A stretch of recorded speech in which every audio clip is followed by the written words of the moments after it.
Hey guys, Chris Michaels. Welcome to our video for today. I have a really cool guest with me, Steve Cavanaugh. How's it going, man? Chris, what's up, man? Dude, great to be talking to you today. Yeah, I appreciate you setting some time. I'm really excited to chat today. Today we're going to cover some really cool topics. I think for anybody who has a business and that maybe they feel like they're not moving quickly enough, or they're just hitting some roadblocks and they're not sure how to overcome those, I think today will be very helpful and they'll find a ton of value in our conversation. So, Steve, if you don't mind, you want to tell us a little bit about yourself and some of the things that you've created for yourself? Sure, man. So my name is Steve Cavanaugh. I am a full-time real estate investor. I've been investing in real estate since 2004. So that makes me a little bit older than I look, hopefully. During that time, I've done somewhere in the neighborhood around 300 deals or so.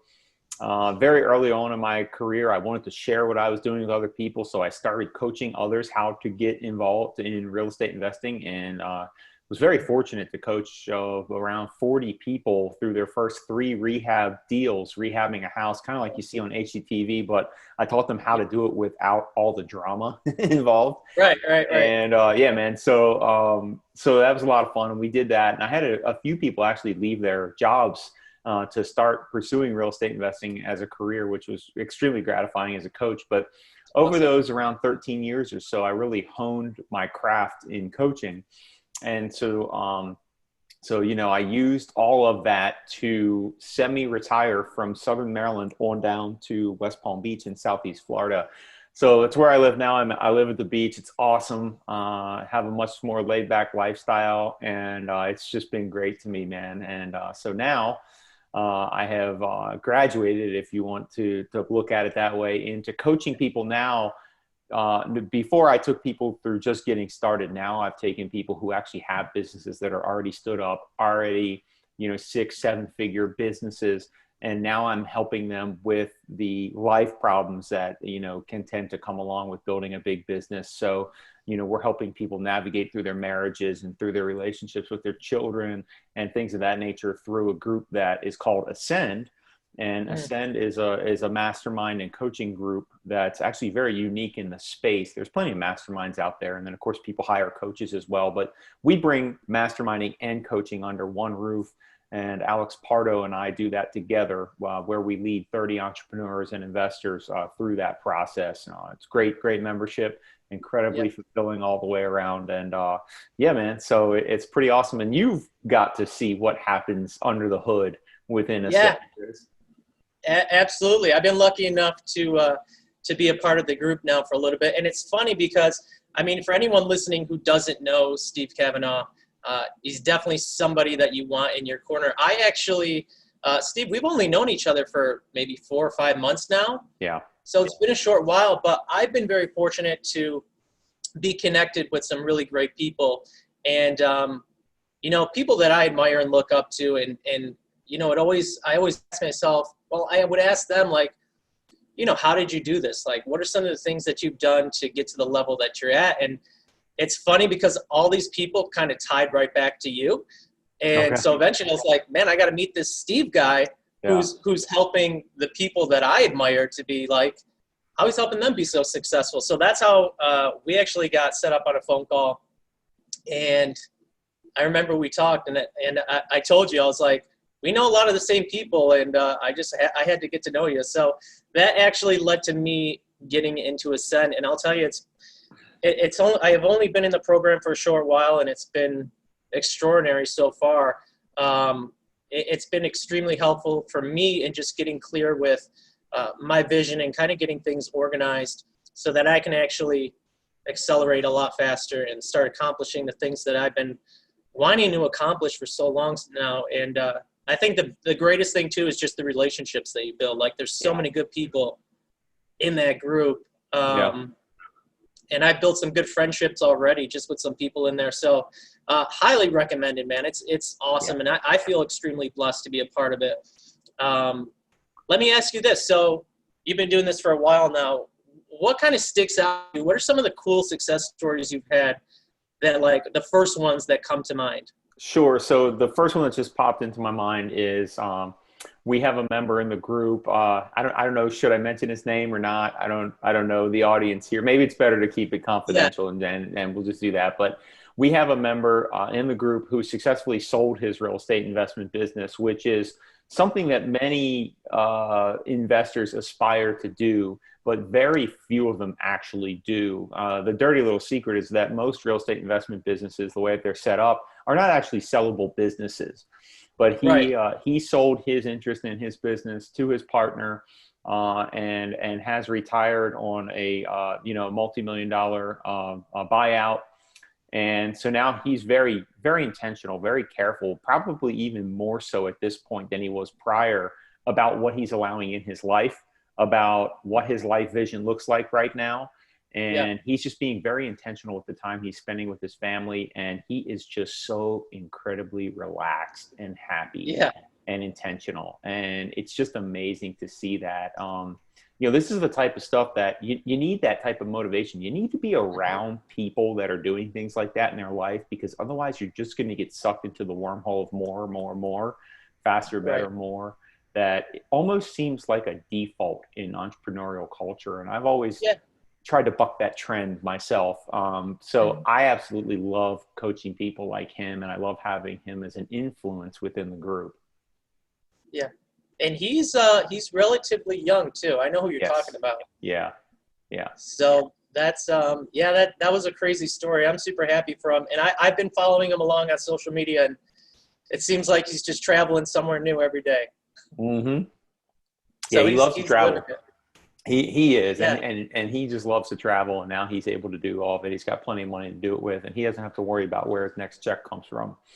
It's pretty Yeah. awesome. Yeah, it is really cool. I heard you mention earlier vision, Yeah.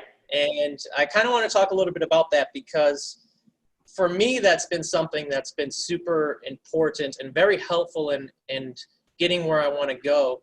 Yeah. You know, a lot of my mentors would tell me you got to get really clear on what you want your vision to look like. And for me, it used to be, well, okay, I know what it looks like. I know what I want to accomplish. Like, I know I want to be financially free, and that's actually not detailed enough. And it's Mm-hmm. kind of like you end up running a race where you don't know where the finish line is. Yeah. And where I really learned a lot is just understanding that it needs to be very detailed. And so I kind of started Yeah. breaking things down into not what I want the big picture to look like. Yes, I want to know that, but Yeah. also I've gotten detailed enough where I know what I want my day-to-day to look like and how I want to spend my time. And without getting too far into it, so what do you think, what role does having a vision play in your success, and how do we fulfill our vision? So I'll answer that question in a roundabout way. Okay. So oftentimes when we talk to somebody, an audience first, like maybe your audience has never heard about a vision, or maybe they've heard about a vision, but a vision seems like a very nebulous term. So let me define what I mean when I talk about vision, and when I use a vision to coach people, when I use people's visions that they come up with to coach them. First and foremost, I have to give all the credit to the Life and Air organization. So if you don't know anything about Life and Air, you need to go at least on Amazon and buy the book, Life and Air. It's like the word millionaire, but it's Life and Air. And go check it out. That book changed my life. And that book changed your life. Just the book. Just the book. Read the book, folks. Read the book. Yep. And then really honestly, if you want to take a step beyond that, go to one of the Life and Air seminars that they do. Now they're doing them all virtual as well. So you have no excuse not to learn the Life and Air vision process. So I don't want to take anything away from Life and Air. Life and Air has been a fulcrum for me in my life, and the leaps and bounds that I've made in my life and businesses. So, but it's all been as a result of the Life and Air vision. So let's talk about the Life and Air vision very quickly. This is something I don't typically do in these interviews, so I'm actually glad that we have a little bit of a longer, more relaxed format for me to discuss this. So I'm going to give away some of the goods here. So what you want to do in the vision writing process is find a nice quiet place to go to. It's ideal if it's only you, and it's ideal if it's multiple days. So if you take a little mini vacation just yourself, But if you can't get that, at least get a day where you can go to the beach and be by yourself, or go out to the mountains, or go rent an Airbnb where you don't have the kids, where you don't have the family, where you don't have everything demanding you. You want to be able to just sit in silence, and you want to really get deep inside your own mind about these following categories. And this is what I do whenever I rewrite a vision now. And I've relearned, by the way, the process for doing that is to just write these categories down on a piece of paper and start writing what needs to go in them.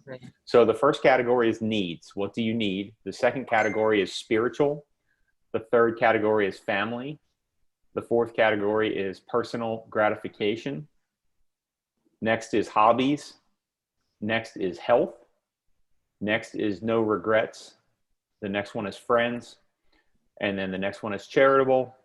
And then the next one is wants. Now, here's the only rule about doing this. The only rule is that it can't involve money, and it can't involve possessions. Okay?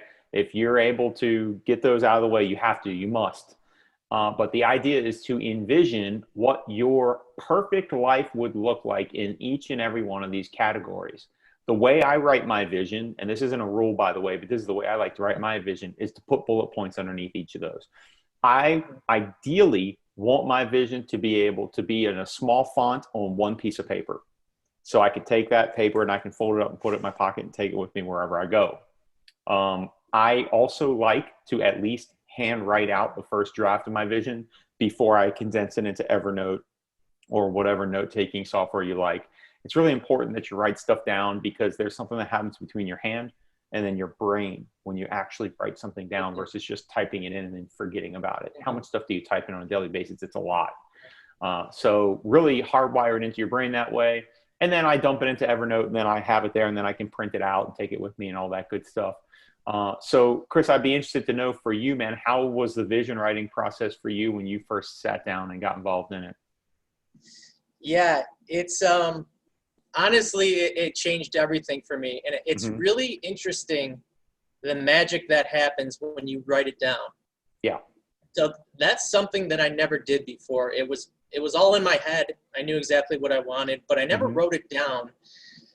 And everybody kept telling me you need to write it down. And so when I started doing that and I started practicing writing down my vision, I don't understand what something happens there. And I noticed, for me, just the act of writing it down, I was way more likely to actually fulfill and achieve those things that I wrote down. It's really interesting to me. And so now it's something that I always tell people, you need to write it down. Can't explain what happens, but there's something there when you write it down it'll work really well for you.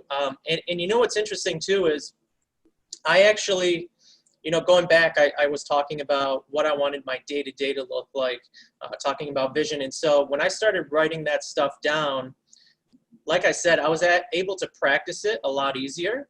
Yeah. And even visualizing it now, it's kind of cool, because like what's really important to me is having a morning routine. So when I wake up in the morning, I like to visualize what I want my day to look like. And I play it all out. And my day usually starts with exercise. So me just visualizing myself accomplishing that and working out, I always, every time I visualize it, I actually go and I work out. But I've noticed on days where I skipped my morning routine, where I didn't visualize what I wanted my day to look like, I always missed the workout. Sure. And so it's just little things like that, writing it down, visualizing it, that has helped me to actually take action on these things and actually achieve the things that I wanted to achieve. So again, there's something really cool with writing it down. I highly recommend it. I think it's really cool that you mentioned that. And then, you also mentioned, and I don't want to go too far off topic here, but you also mentioned it can't be driven by money. Is that what you said? Well, it shouldn't include money. I think sometimes the tendency is to say something like, okay, I'm going to imagine my ideal life. So let's see, I'm going to have, 3 sports cars. I'm going to have 2 yachts. I'm going to have a multi-million-dollar mansion. I'm going to be making, $10 million a year. And all that stuff is fine and good. I'm not here to come against any of that. But Yeah. ultimately, when people say something like that, and I ask them coaching questions to dive deeper, there's a reason, there's a need that they feel like they need to get all that stuff. There's something at the core that needs to be addressed there. There's a reason that they're after those things. Again, those things in and of themselves are not bad things. And I never discourage anyone from trying to achieve whatever it is on this earth that they want to achieve. But I also want to make sure that they are crystal clear on the motivators that's causing someone to want whatever they want. Whether it's a humble lifestyle or an extravagant lifestyle, that's almost irrelevant. But oftentimes what we find is that what somebody's trying to achieve by some sort of possession can typically be achieved without the sacrifice, money, time, family, life, everything else that is typically required to get something of that status. So, an easy example is, well, if somebody wants to buy a yacht. Well, you might actually be able to drill down and find out with that individual that what they really want to do is just have fun with their friends out on the water for a weekend. And so now, instead of buying a yacht for a couple $1,000,000, you can find out that you can actually rent one for $5,000 or $10,000 or whatever it is over a weekend or a week or a couple of weeks. Invite your friends on it and have fun with them for a couple of weeks, and then give the keys back to somebody else. They clean it, they put gas in it, they do everything, everything else. Okay. And you had that experience, and you were able to fulfill that experience. So getting straight on the vision aspect of it, the vision item would be, I want to have fun with my friends on the water, once a week, every month or something like that, whatever, once every month, one weekend every month. And then let's make that happen. Let's figure out how to make that happen. And then what we do is we work backwards. We say, okay, well, what's that going to cost? First thing we do is we break out a calendar and say, okay, when on the calendar do we put that? Because we always want to put that kind of stuff on the calendar first. And then work will go in the nooks and crannies that are left over. Most people do it the other way around, where they go ahead and then they fill up the calendar with work stuff. And then they're like, okay, well, when am I going to have time? Oh, I can't because I got this meeting and I have to do this and then I have to do that. Okay, well, now I'm pushing my vision off into the future. And guess what? When you start doing that, man, that's a slippery slope. Your vision always gets pushed off into the future.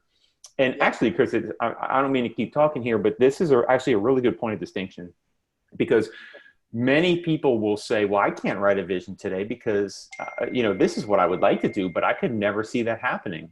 Well, that's a very easy trap to fall into. And that will stop you before you even get started in writing a vision. You have to be willing to put all of that stuff aside, and well, I can't do this, because what you're trying to do when you write a vision is you're actually trying to build a bridge backwards from where you want to be, or where you could ultimately envision yourself, or where the ideal vision for your life, back to today. The problem is that we are used to building a bridge from today to the vision. It doesn't work that way, and it will never work that way. We can't take today's circumstances and make them into tomorrow's ideal life. We have to take tomorrow's ideal life and then work them backwards into today's circumstances. That's a very important distinction. A lot of people just don't get that, and it stops them cold before they even get started. So don't let that happen to you. Make sure that you're cognizant of that phenomenon. Absolutely.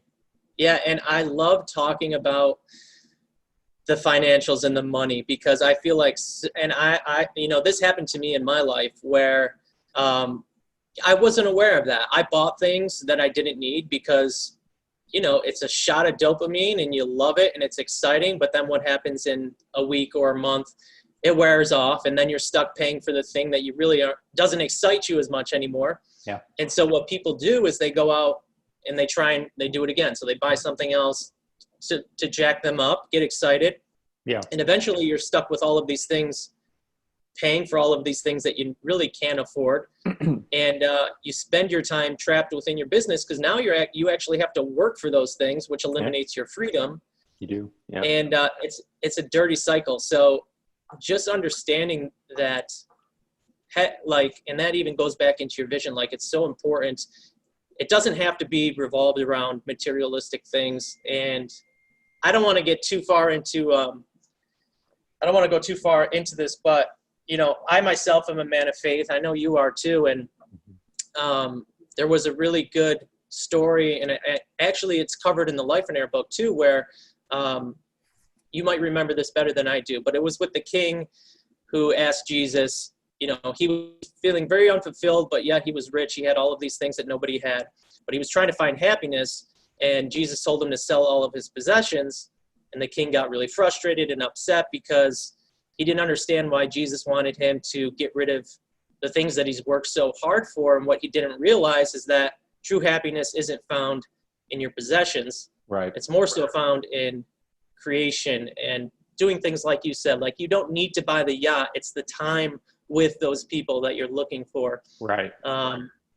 So that's really interesting. But I'd like to ask you too, like, besides finances and that chase for money and things that, maybe creating a lifestyle that we don't necessarily need, but it's more so for the appearance and what other people are going to think about it.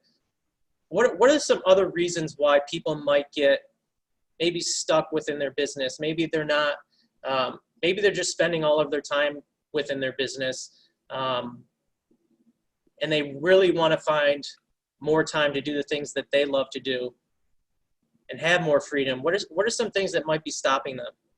Well, a couple things come to mind. Probably most importantly, number one is lack of focus. I can almost always guarantee you some of my initial conversations with anyone that is either considering being a member within Ascend or just simply has a conversation with me to share some of their issues with me, whether they be somebody who's newer to their business or just starting out in their business, or they're somebody who is accomplished, has accolades, and is doing very well. Almost always across the board, I can trace any sort of issues that they have back to a lack of focus. And that is, I mean, so many people are subject to the bright, shiny object syndrome. And they get going down a path, and then something comes along. They say, wow, that looks really good. I'm going to go chase that. And then they go down that path and something else comes along, or, hey, this isn't working. Well, nothing works if you don't invest a ton of time in it. I mean, that's the dirty little secret, is that you have to invest the time in it. The other thing that comes to mind is really leveraging the 80-20 in your business. So the idea is that you need to identify the 20% of tasks within your business that generate revenue, that produce the 80% of the results. And then you have to just focus on those tasks. I remember for many, many years in my real estate investing business, my mantra every day in the office was focus on revenue generating tasks. Anything else can wait. Catching up the books can wait. Getting a lot of people ask me, Steve, I'm just getting started in my business. Do I need to set up my LLC? Do I need to go out and get business cards made up? I say, well, I don't know. Are you the type of person that will distract you from making your next move, getting your first sale, getting your first property under contract? Like, those are the things that you should be doing. You can get your first property under contract, then go get business cards made up. You can get your first property under contract, then get your LLC set up, if that's what you choose to do. You don't have to do any of those things. I know very successful investors, very successful multi-millionaires, multi-millionaires who don't have business cards. I know multi-millionaire. I know guys that don't even have a high school diploma, that own millions of dollars of real estate, that don't have an entity to hold them in. Now, I'm not advocating that. That's probably not wise, but I know that it happens. And that my point is, it doesn't stop them from doing anything. So typically when there's a lack of traction, it's almost always lack of focus or lack of focusing on revenue generating activities. Yeah. And I think too, like, that's one of the most important things about Ascend is the accountability that you receive when you join groups like this. You're always going to have people on your side. You're going to have people rooting for you and pushing you and just helping you not get distracted, and helping you to realize when you're kind of going off course, and having people that are willing to call you out on your BS, things that you might not necessarily see. And like, for me personally, that has been really, really powerful. Man, accountability is just so huge. Yeah. I feel like without that, and without somebody constantly holding you accountable for your success and the things that you want to achieve, it's easy to slip away. It really is. Yeah, man. I mean, that's one of the big desires out there, is accountability. You know, Hmm. many people who are high achievers or want to be high achievers realize the need that they need some accountability. And if you're starting to slip, or if you haven't got there yet, you know, you will probably realize at some point that you will need accountability in some form or fashion. Here's what I loved, man. When I was a part of a mastermind, you know, very early on, and some of the masterminds that I was a part of when I was much younger, that I have derived inspiration from as we have built out Ascend, was just an experience like, hey, look, first of all, I'm surrounded by individuals that motivate me. In some situations, they're doing better than I am. So I always wanted to be able to hang out with them and, you know, just absorb their knowledge, absorb the vibe, you know, and what does a successful person look like, feel like, you know, can I become friends with them, and what can I get from them? But at the same time thinking, well, what kind of value can I provide to them too, right? It's a two-way street. But here's the thing. I never wanted to show up at the next mastermind like 4 months later, having not done what I said I was going to do, because I would just look stupid in front of these people that I wanted to Right. impress. And Right. so when you have a group like Ascend, where Hmm. the accountability is engineered within the fiber of the group, it's very hard to get away from that baked in accountability. Now, of course, we've got the monthly Zoom calls that we do with both groups together, and you can get called to the carpet. You know, if hey look, you know, hey look, so and so, you said you were going to, you know, work out every morning since the last call that we had 30 days ago. Now's your accountability period. You need to talk to all of us in front of the group right now and be honest with us and yourself. Have you done that? You know, and Right. if you haven't, we need to know why not. I've been in rooms before where the threat was, hey, look, this is your third strike here. Do we need to have a conversation about you leaving the group? So, I Hmm. mean, there is some serious accountability that can take place sometimes. I once was threatened by a mastermind group to have my favorite guitar put in a wood chipper if I didn't get something done. So yeah, accountability is huge, man. And that's one of the things, again, that we've baked into the fiber of Ascend. Hmm. And that kind of goes into how important your environment is, Mm-hmm. and just surrounding yourself with the right people. What would you say to anybody out there who might feel like they're not in the right circle right now? Well, get in one as quickly as you can. I mean, business is not to be done as a lone wolf. Hmm. You know, businesses that are good have a vast network. You know, there's a saying out there: your network is your net worth, and I believe in that. You know, Hmm. one of the reasons that we have a relationship is, again, through our networks. Hmm. You know, I'm very excited. Actually, I just had lunch with a guy last week who I've got a call with tomorrow. And it's so funny. I thought I knew everyone in the real estate investment information space. And I sat down with him for lunch, and he knows a whole other vast network of people that I've never even heard of or don't know. And he doesn't know everybody in my network. So it's like you find that one key person and they become a bridge to a whole different sphere of influence. And that's what they call them, by the way, the SOI, the sphere of influence. And so now we have a chance to expose each other to each other's networks. And you know, the best type of referral that you can get is a personal referral from somebody. So you know, when somebody I can tell you, with Ascend, with the clients that we help in Ascend, we've gotten a few people in Ascend just from other people who know the good work that we're doing in Ascend, or from other Ascend members. And we filled a handful of seats within the group that way. And word of mouth is Yeah. the best form of advertising there is out there. So absolutely.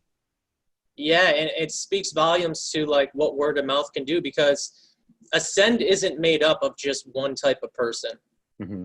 And you guys have a range of different types of people and businesses. Can you tell us a little bit about some of the people that are involved in Ascend and Well, what they do? sure. Sure. I mean, by and large, we have probably about 80% of the group are real estate investment experts.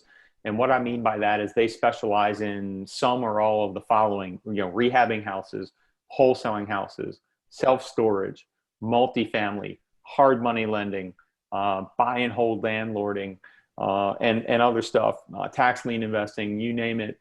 We've got a number of RIA owners in the group. We've got people that are involved in the information marketing space, such as yourself. marketing experts. We have social media expert, Tracy's in the group. We've got people that just do all different types of stuff in the group. We've got self-directed IRA experts in the group, like Scott. Yeah. So, it's our goal was to just have a pretty neat little group of investors and entrepreneurs. We specifically didn't want to make it all investors, because sometimes, when the only tool you have is a hammer, everything looks like a nail. And we wanted to have it where we have that diversity of business thought and opinion within the group. Because look, man, let's face it, sometimes when you're in the forest, you can't see the trees and all that good stuff. So that's why we created what we did within Ascend. Yeah. Yeah. And you guys have done an incredible job. Let me ask you this, because we are technically, this will be posted on some marketing pages. Mm-hmm. So let's talk a little bit, because we're getting close to wrapping up, but I want to talk a little bit about, for people out there who are looking to grow your business quickly, maybe whether they're looking to be coaches like yourself, or maybe they're looking to get into real estate or whatever niche it is. What are some things that stand out to you that you've done as a business owner? Because you've been very, very successful, and I know you're a very humble person, and so I'll do it for you. You have done some incredible stuff, and I've seen the people that you've helped and what they've been able to accomplish, and it's extraordinary. And so, you have done some really great things. And so what would, anybody out there who's listening, what would help them move faster or help them create success like you have? Maybe it's from a marketing perspective, or some of the strategies or techniques that really come to mind. Whew, man. Well, I'll start more general first. I think one of the things that's really helped me a lot, man, has been to listen much more than I talk. Mm-hmm. Anytime that I go to a seminar, anytime that I meet new people, anytime that I'm in a room that I'm not familiar with who's in there, or a seminar, anytime that I take a class, anytime I read a book, I always want to be the person who speaks the least. And I'm always leery of people who talk more than they listen. The quiet guy that sits in the back of the room that doesn't say anything is probably the guy who's learning the most in the meeting, or in the group or whatever. So that has served me very well. And you're certainly not going to be the rabbit that wins the race. You're not going to be the loudest guy in the room. You might not get the most accolades out there, but at some point you're going to be the tortoise who wins the race. And that has served me very well. I hope that doesn't come across as bragging. I'm certainly not, but just listen more than you talk, and you will eventually be successful. So that served me very well. I'm sorry, I lost my train of thought in the question. Marketing wise, you want a marketing tip? Yeah. Man, always lead with the question. You and I were on a call yesterday, and we were talking about that. Whenever I've written copy, my best copy has always started out with a question or two. I want somebody to consider something before I try to sell them something. I want to be able to try to serve somebody, even if I'm just writing copy, which is a one-way communication. I want you to consider something before I plant a seed with you. You have to open up earth before you plant a seed. And if I ask you the right question through copy or a video or otherwise, whatever the marketing piece is, I'm going to make that earth fertile for you before I plant a seed with you. Right. And then that's my opportunity to give you my USP and hopefully close again, leaving you to consider what has happened in that marketing piece. So I think great marketing occurs around great questions. And Chris, as you know, also good coaching and really just good interactions center around great questions.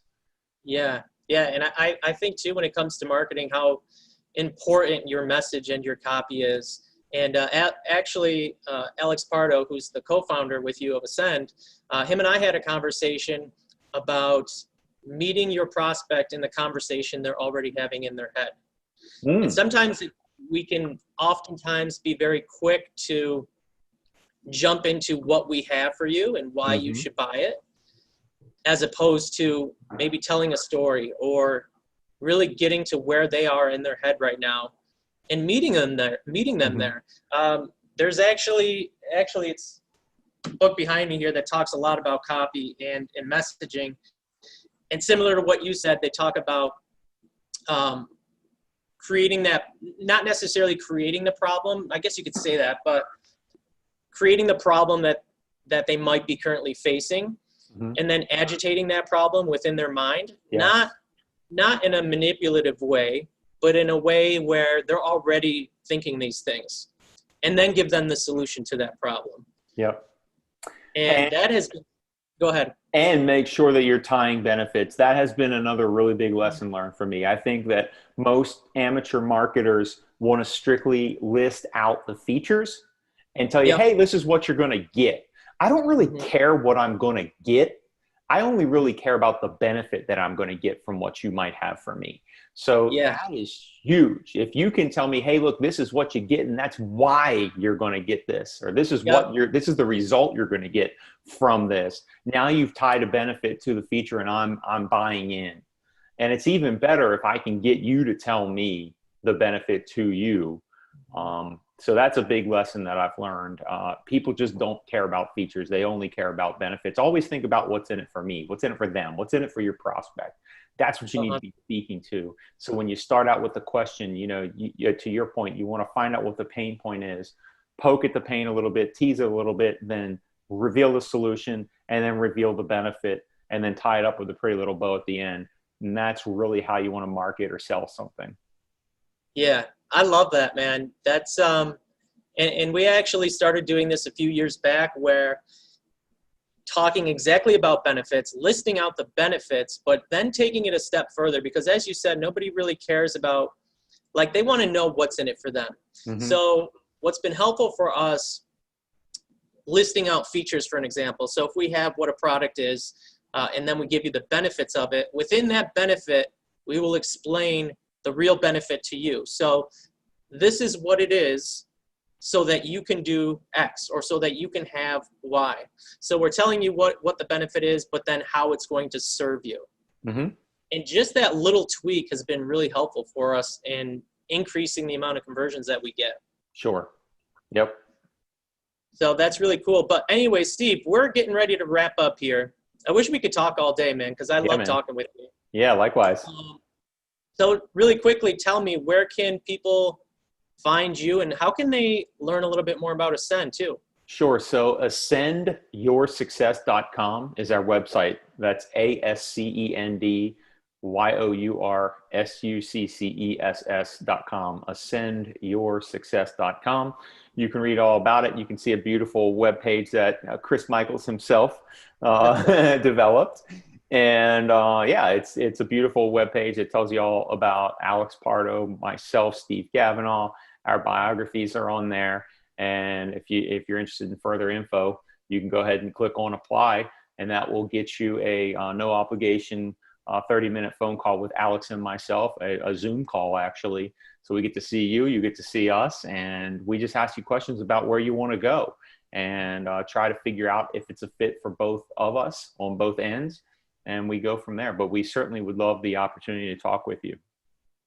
Yeah, absolutely. And I just want to touch on it too, because I remember when I did my first 20-minute call with you guys, how much value I received just from that call. So even if you're somebody who's really not sure, and I know sometimes people might think, well, I'm going to get on this call, but they're going to try and sell me something, and that's really not how it is. It's just to get a feel for, is this right for you? And you're going to get a ton of value out of that call. So I can't recommend Ascend enough. I can't recommend you and Alex enough. Thank you. But yeah, I appreciate you spending time with us, and I'm sure we'll do another call again soon. Definitely. Well, it's been my pleasure, man. And I mean, look, the feeling's mutual, man. I really appreciate everything you've done for Alex and I, and your group is very fortunate to have you as their leader. And I hope they all consider continuing to do business with you, because you're a great dude. Thank you, man. I appreciate it. We'll talk very soon. Thank you, Steve. All right, brother.